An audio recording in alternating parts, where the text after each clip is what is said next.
You know what I love? I love how on the surface it looks like I have everything together today, but it's a mess. Behind the scenes, in my pet life, it is a mess.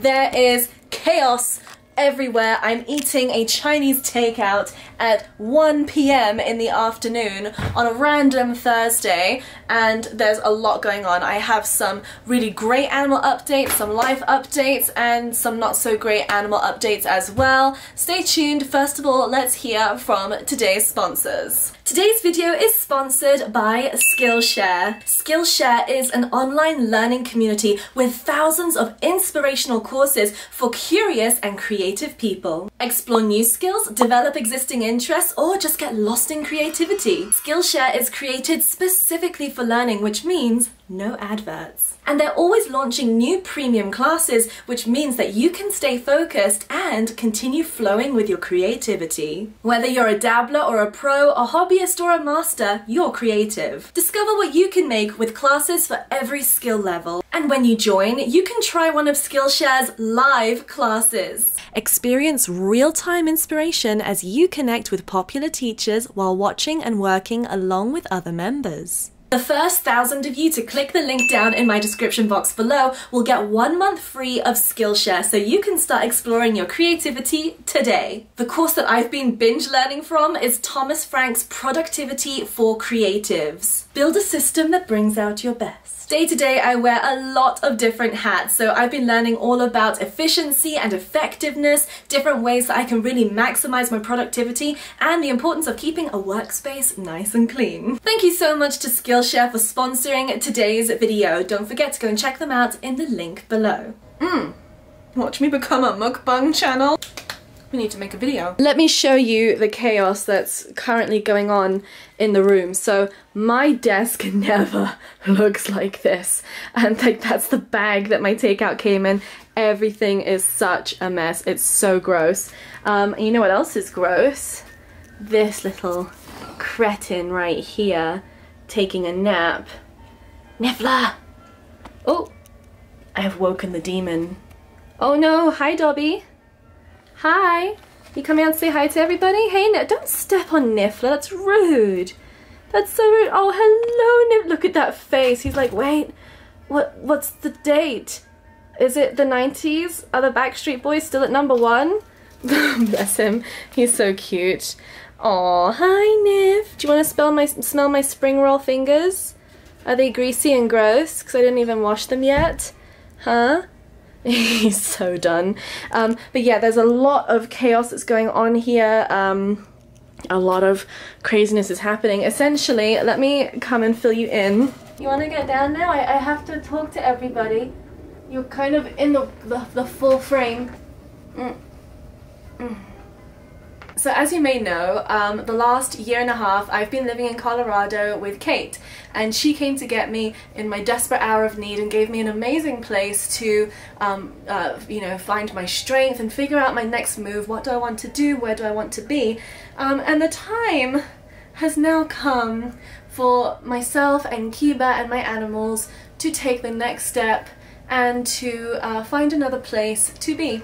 Keebs, do you want to get down now? Because I feel like you're very cute, but I also can't breathe because you're very large. The time has come for me to fly the safety of Kate's nest and to go and build my life back up again. I don't know about you, but when all my craziness happened a couple of years ago, gosh, it's literally been over a year and a half ago now, I had rock bottom confidence, I had zero finances left, it was just a bad time. But this year I'm feeling so much more strong, I have so many great things happening, and it's time for me to say thank you to Kate and to give her back her space and to do essentially what she set me up to do, which is to get back on my feet. And I'm back on my feet now.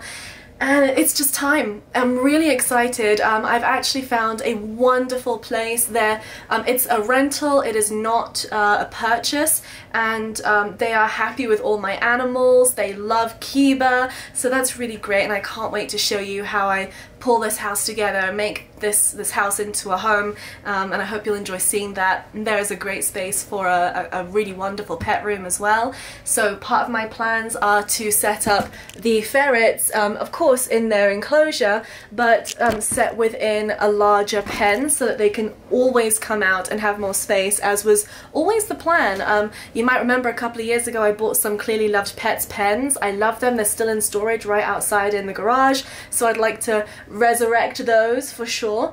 And I'll be bringing with me all of my animals, so my 2 ferrets, my dog, my 2 tokay geckos, my 4 crested geckos, and Car.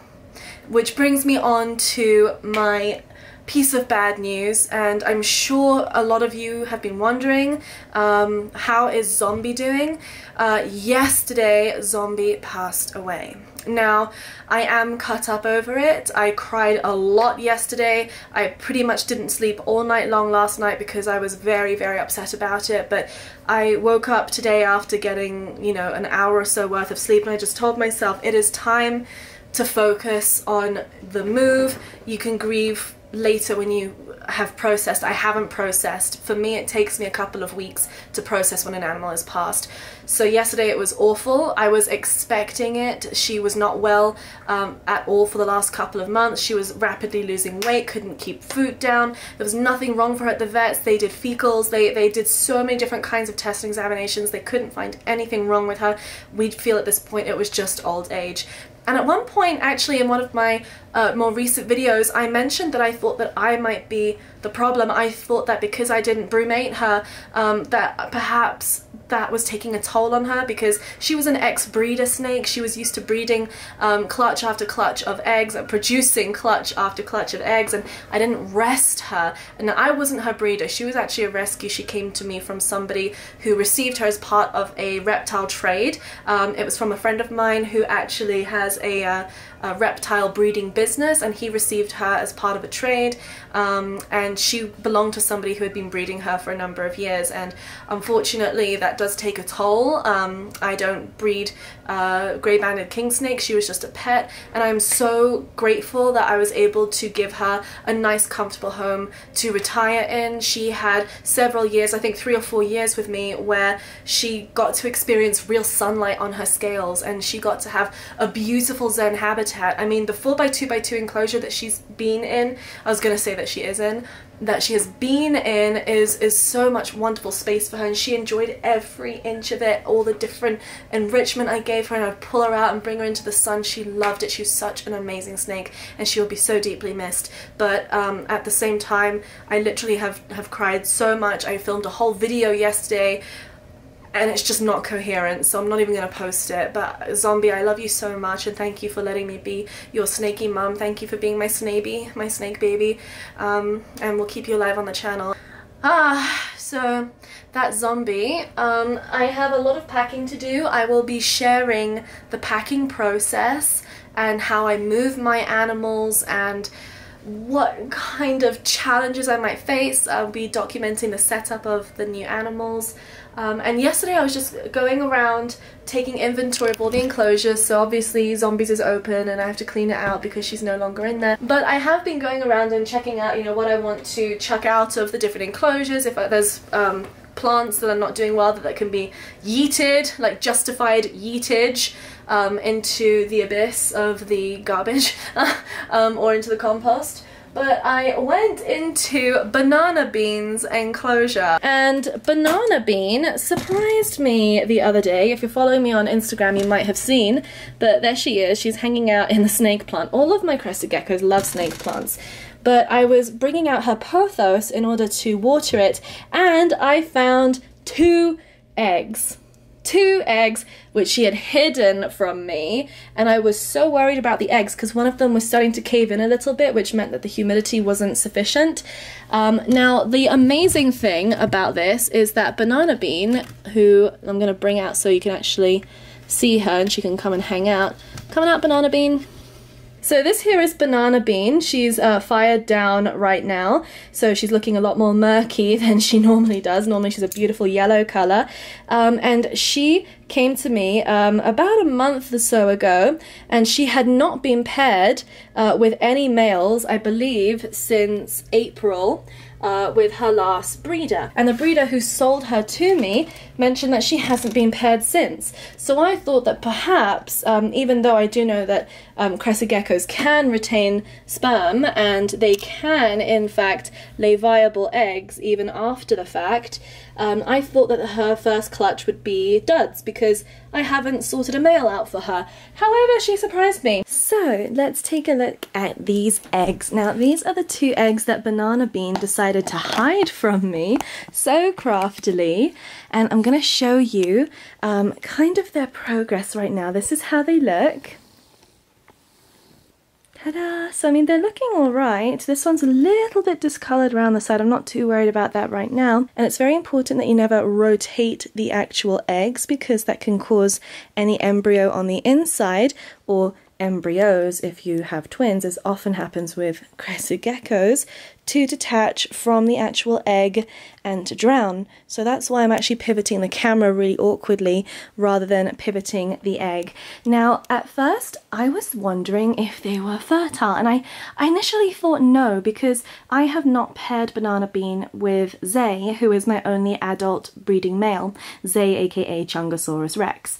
And then I just thought, you know what, I wonder if she was paired earlier this season, and she was paired back in April, but actually laid some infertile eggs, which is very peculiar. So yes, so those are the notes that I had back from the person who had her before, and I just naturally assumed that these eggs would not be viable. But I actually think they are viable. I'm going to show you how you can candle a crested gecko egg to see if they actually have an embryo on the inside.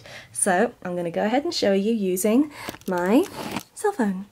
Oh, and look at my sweet potatoes. They're doing so well. I mean, these are absolutely massive now. I can't believe how they just exploded, and I actually had to pull off a couple of vines. It was getting crazy, but this one has 4 really big vines coming out. This one has 1 long vine that's about to head over here. This one's got a long vine that's heading over here. And then up here we've got, I think it's 2 or 3 particularly long vines, and they've just sort of been wrapping around each other. And I've been having a lot of fun with these potato vines. Oh, I ruined it. Deforestation! Deforestation! Go back up. Nah, stay. I have no idea how I'm going to take these to my new house, but yes. Seriously, my room has never looked like this ever. I do not like to live in filth. I do not like to live where there's disarray. It really messes with how I'm able to actually complete my work and tasks. So yeah, not a big fan. But you know what I am a fan of? Kiba, come up and say hi. Come up and give snuggles. And can you sit for me? And you want belly rubs? You want the belly rubs? Belly rubs? Oh my goodness, belly rubs. Kiba is going to be really excited about his new living situation. He is already very excited, and I'm going to film the first time I take him to the house, probably later this week. Huh? Is that gonna be good? Yeah? Are we moving house, Kiba? Yeah, you're gonna have even more space to run around? Yeah? What a good boy. First of all, I have to put the flashlight on my phone, and now I'm going to take this egg over here very carefully and gently, and I'm going to put it right here and show you kind of what's going on with this egg. Now you can see a bit of a dark spot right here. I'm going to use an arrow. That is potentially an embryo, and it's looking a little bit bigger every single day. The other way that I can tell that this egg is potentially viable is because if I just zoom in a little bit, you can actually see some veins right here. So, oh, I saw movement. Right here. So, oh, I saw movement. I just saw movement. Wait a second. That Oh, that's movement. That is... Are you seeing that? Oh my goodness, please be a baby in there. That would be so amazing. I don't want to bother them too much with the light, so I'm going to put you back in your little nest right here. I want to do it properly and carefully, so I'm putting this down. There. Oh my goodness. Okay, so it looks as though this egg is viable. Now I'm going to take this egg over here and candle it right the same way, very carefully. And once again, right about here, it doesn't show up as well on the camera, but you can see what looks like the beginnings of an embryo right there. So that's really exciting. I'm not seeing any movement in this one, but I am hopeful because they're both laid at the same time. They're both doing really, really well.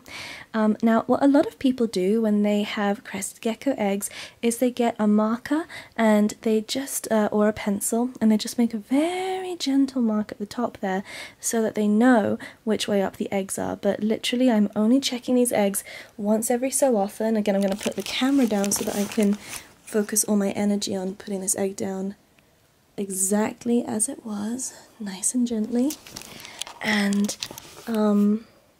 yeah, I'm sorry, I'm so excited. That's really great. But yes, everything is looking great with these two eggs. I was worried about this slightly more rotund one initially because when I first pulled it out of the pothos where the mother banana bean had laid the eggs, all sneaky like, it had an indentation on the bottom, so it was almost, if you imagine someone just like press the egg inwards on the bottom, and that is indicative of low humidity. Now, Banana Bean decided to lay them during the night that I wasn't here at the weekend, so I think that that's why they might have dried out a little bit.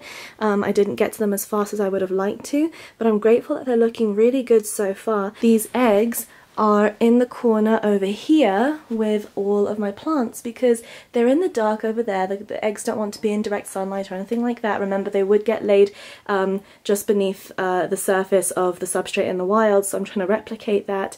But also I have a humidifier at the back here, a humidifier that I religiously clean out and keep very nicely so it doesn't have any kind of foul odor or any kind of bacteria growth in there, and that just also helps to keep the humidity quite high. What you can do as well is, if you're going to have some eggs that you're going to incubate, is you can buy an incubator, or you can make one using water and an aquarium and a polystyrene block. But I literally just threw this together because it was all I had. This tub originally came with, I think it was some crickets in it, or maybe actually it was some dubia, I think. So I just cleaned it out really well, and I put in some of the substrate that was what the eggs were originally laid in. You know, the mother chose it for a reason, so I think that's pretty good. But actually tonight, is it tonight? Yes, it is tonight. Amazon is bringing me some Pangea hatch, so that's going to be a far better substrate for these eggs. This is very much thrown together because I was not expecting viable eggs at all, and that's my bad. I should have anticipated anything, but the breeder that I bought Banana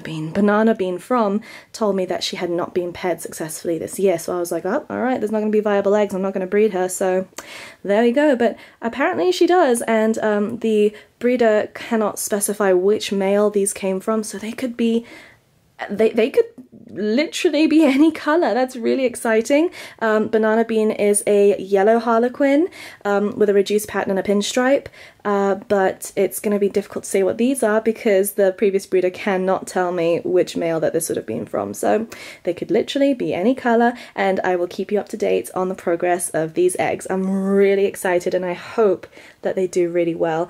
And yep, I have a lot of stuff to take with me. That is my deconstructed aviary back there, and my other spare ferret enclosure, and then I've got another enclosure that used to be Bess's deconstructed under there. There is a lot to do, like a ton of work to be done. And down here, it's literally just chaos. It's all boxes. I'm sorting things that are going to be chucked and sorting things that I'm gonna keep.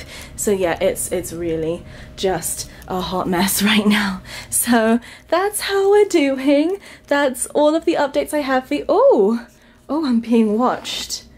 I'm being watched by Okitoke. Do I dare try to boop that snoot?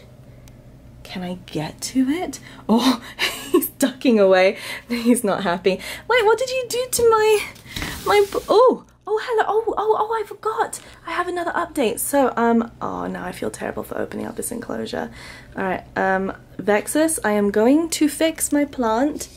I'm not going to disturb you, but my orchid doesn't like being on its side. That there is my female Tokegekko Vexus. She is very shy, but she has been spending a lot more time behind that UV light at the top there, and I think it's because there's more heat up there. It's closer to the heater, so I'm thinking that she might also be gravid. I will keep you up to date on that. If that is the case, it is terrible timing, because Tokegeckos, unlike crested geckos, actually lay their eggs in the on vertical surfaces, and they get stuck there. So I need to move, you know? I'm gonna be moving soon, Vexus. Why are you choosing to become gravid now? Stop it! You've had months! Months! I literally have to take apart the enclosures and move them all the way up the stairs into the new house. It's going to be a challenge for sure. There's a Banana Bean, happy mother-to-be. Let's go and see where she is at. Hi, Banana Bean. But same as Sploot, she seems to really like this snake plant to sleep in. Even though when I first got her, she preferred actually to sleep in the pothos back there, and I was hoping that she would do that because it's darker. So instead, what I've actually done, let me see if I can actually find it in here, is I've bought these. So hopefully she will enjoy sleeping in the coconut instead, because I think that that would be nicer for her, nice and dark. And there's also another one I've got, which is more suspended. Oh, there we go. Oh, I'm amazed I caught it, to be honest. So yes, I'll either give her this one or the other one. I think I might cut the strings off of this though, because I don't trust that the crested geckos won't get caught in between them. So just a safety hazard. And then later, when my Pangea hatch arrives, I will also be moving the eggs very gently into these. I'll open it up so you can see what's inside. This is a hatching tray which I bought off of Amazon. I did try and find some on the Pangea website, but they seem to have that section of their website down right now. So the one that I bought is by Alfie. It was just called Alfie on Amazon, and it had some decent reviews from leopard gecko breeders, as well as crested gecko breeders, as well as I think it was Leachianus breeders. I'm not entirely sure about the last one, but certainly leopard gecko and crested gecko breeders. So this looks really promising. I'm not sure about and the hatch, Pangea hatch, is going to go at the bottom there, and that will hopefully retain lots of nice humidity. I'm going to have to poke at least a couple of holes in this because I want there to still be some oxygen in there. But overall, it looks like a really great little egg hatch tray. So hopefully that will work really nicely, and I'll keep you updated on how well it does.